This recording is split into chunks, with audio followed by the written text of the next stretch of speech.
NEET में 400 marks मिले हैं। हमें एमबीबीएस का एडमिशन इंडिया में ही चाहिए, लेकिन हमारा बजट 50 से 60 लाख तक का है पूरे एमबीबीएस का, और हमें एमबीबीएस अब्रॉड में बिल्कुल नहीं जाना है।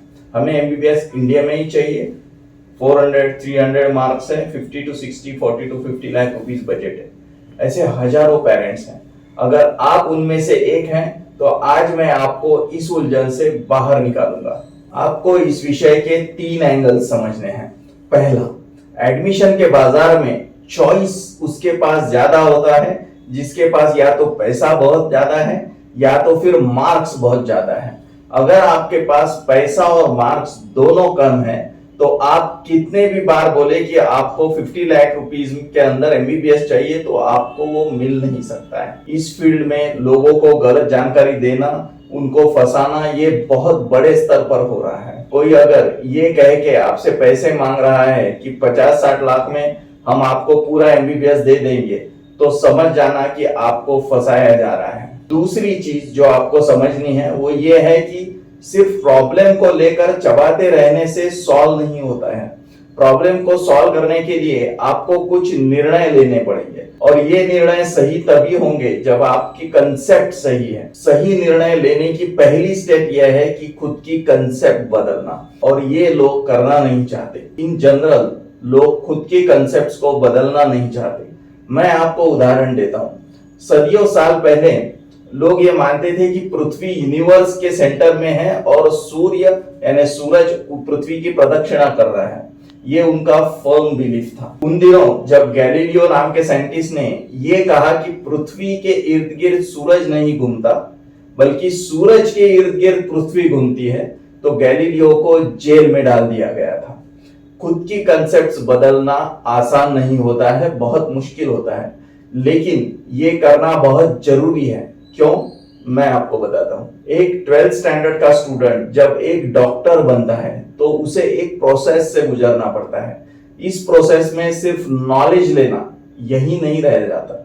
इस प्रोसेस में स्टूडेंट की पूरी पर्सनालिटी बदलती है। इसी के पैरेलल कोई पेरेंट जब एक 12th स्टैंडर्ड स्टूडेंट के पेरेंट्स से एक डॉक्टर के पेरेंट्स बनते हैं तो उनको भी एक प्रोसेस से गुजरना पड़ता है। आप अगर अपने बच्चे को 12th स्टैंडर्ड खत्म होने के बाद भी 12th स्टैंडर्ड का ही मानते रहोगे तो ये जो ट्रांजिशन है स्टूडेंट और पेरेंट्स का, ये ठीक से नहीं हो पाएगा, क्योंकि ये एक पैरेलल ट्रांजिशन है। पेरेंट्स को अपना माइंडसेट बदलना पड़ेगा। ये बदलाव एक्टिव है, मतलब ये अपने आप नहीं होता है, इसे जानबूझकर करना पड़ता है। आप अपने बच्चे को दूर भेजना नहीं चाहते। ये जो आप पकड़ कर बैठे हो, इसे बदलना होगा। दुनिया अंतरिक्ष में पहुंच चुकी है। प्रोग्रेस करना है तो हिम्मत करनी ही पड़ती है, वरना लाइफ में जो स्ट्रगल आपकी जनरेशन ने किया वही स्ट्रगल आपकी अगली जनरेशन भी करते रहेगी। हर बात को डिटेल में समझना पड़ेगा। सिर्फ ऊपरी ऊपरी आर्गुमेंट्स करके आप अपॉर्चुनिटी को खो बैठोगे। हमें एमबीबीएस अब्रॉड में नहीं करना है, क्योंकि यहाँ आने के बाद जो एग्जाम देनी पड़ती है उसका रिजल्ट सिर्फ 20% है। एमबीबीएस अब्रॉड में नहीं करना है क्योंकि इतना दूर हम अपने बच्चे को भेजना नहीं चाहते। अब्रॉड के और इंडिया का एमबीबीएस सिलेबस में फर्क बहुत ज्यादा है, इसलिए हमें अब्रॉड में एमबीबीएस नहीं करना है। स्टूडेंट को एमबीबीएस के लिए अब्रॉड में भेजने को जो भी रीजंस आपने पकड़ के रखे हैं उनको अपने डिटेल में समझना पड़ेगा।